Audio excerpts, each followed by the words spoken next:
Assalamualaikum warahmatullahi wabarakatuh. Teman-teman, eh, di kesempatan kali ini izinkan saya untuk mempresentasikan hasil dari kerja kelompok kami.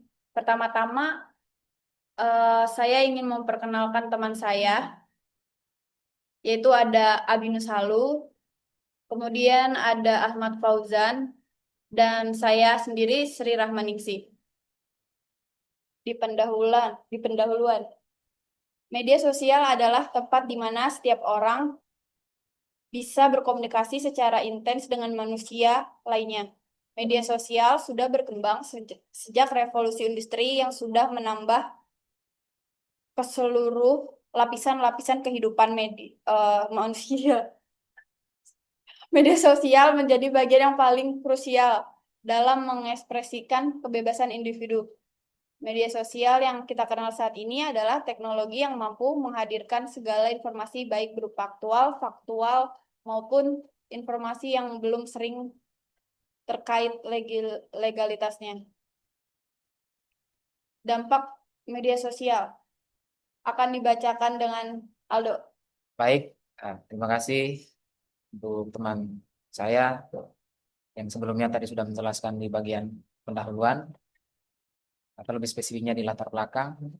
Nah, sekarang saya masuk di bagian dampak ya teman-teman, dampak media sosial terhadap kehidupan masyarakat itu sendiri, lebih spesifiknya terhadap kesehatan mental dari pengguna media sosial. Jadi eksistensi dari media sosial menjadi hal yang cukup berpengaruh terhadap kehidupan manusia saat ini, baik dalam dimensi positif maupun dalam negatif. Pengaruh positif di antaranya ialah mempermudah kita untuk berkomunikasi dan sarana untuk menyalurkan informasi, tempat untuk memberikan opini pribadi, dan yang keempat adalah platform sebagai platform edukatif yang memberikan eh, pengetahuan-pengetahuan yang sifatnya ilmiah ataupun akademis. Kemudian pengaruh negatif dari keberadaan media sosial sendiri, diantaranya terdapat eh, kejadian-kejadian yang bisa atau yang terjadi yaitu penyebaran berita bohong atau hoax. Dan ada tindakan bullying. Kemudian yang ketiga ada perasaan cemas atau takut ketinggalan informasi atau yang kita sebut sebagai fear of missing out, gitu, FOMO yang dikatakan anak-anak zaman sekarang, gitu. Kemudian yang keempat adalah gangguan terhadap kesehatan fisik. Nah, gangguan terhadap kesehatan fisik ini biasanya terjadi karena uh, kita sering kali berinteraksi dengan sosial media ketimbang kondisi-kondisi keseharian kita. Nah, di bagian pembahasan di sini saya akan menjelaskan terkait dengan penarasian gitu terkait spesifikasi terhadap pengaruh atau dampak dari penggunaan sosial media itu sendiri terhadap kesehatan mental kita ya sebagai pengguna sosial media.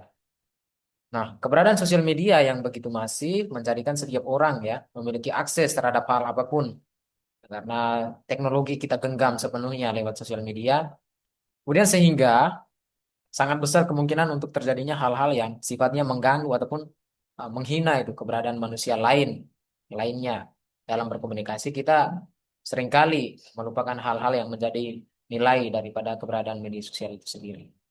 Dan sering ditemukan bahwasannya di sosial media ialah banyak hal-hal yang mengandung kasus terkait gangguan kesehatan mental, lebih khususnya gitu.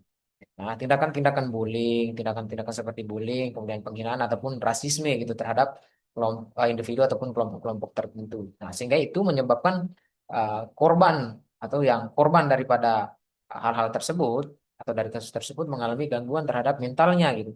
Nah, gangguan terhadap mental itu kebanyakan disebabkan oleh sosial media karena di sosial media misalnya di Instagram, Twitter, ataupun Facebook dan lain-lain gitu ya. Jika kita mengupload sesuatu dan itu tidak berkenan atau tidak disukai oleh netizen, maka kita akan dihujat, bully di situ. Nah, itu sangat uh, menyebabkan mental-mental daripada pengguna itu terganggu gitu pun ataupun merasa terhina.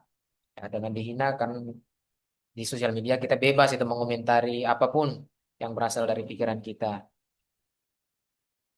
Nah, jadi pada intinya banyak kasus gangguan kesehatan mental itu didapati atau diperoleh dari sosial media. Nah, karena sosial media itu sebetulnya adalah dimensi positifnya adalah membuat kita merasa terjangkit itu dengan hal-hal yang negatif.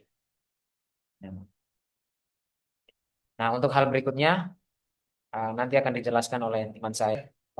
Solusi.